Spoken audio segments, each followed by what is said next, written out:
संकष्टी चतुर्थी तर दर महिन्याला येते, पण अंगारकी चतुर्थीचा योग वर्षातून फार कमी वेळा येतो. तुम्हाला माहिती आहे का, संकष्टीपेक्षा अंगारकी चतुर्थीला 21 पटीने जास्त महत्त्व का आहे? जेव्हा संकष्टी चतुर्थी मंगळवारी येते तेव्हाच तिला अंगारकी म्हटले जाते. याचे कारण पुराणात आहे. अंगारक म्हणजेच मंगळ ग्रह. अंगारकाने गणपतीची हजारो वर्षे कडक तपश्चर्या केली होती. त्याच्या भक्तीने प्रसन्न होऊन बाप्पाने त्याला वरदान दिले, आजपासून जो वार तुझा आहे म्हणजेच मंगळवार, त्या दिवशी जर चतुर्थी आली तर ती तुझ्या नावाने म्हणजेच अंगारकी म्हणून ओळखली जाईल. या दिवसाचे महत्त्व खूप मोठे आहे. शास्त्र सांगते की वर्षभर येणाऱ्या सर्ण संकष्टी केल्यावर जे पुण्य मिळते ते पुण्य फक्त एक अंगारकी केल्याने मिळते.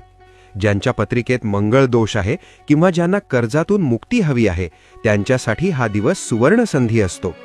तुमच्या आयुष्यातील सर्व विघ्न दूर होवोत आणि बाप्पाची कृपादृष्टी सदैव तुमच्यावर राहो हीच प्रार्थना. कमेंटमध्ये गणपती बाप्पा मोरया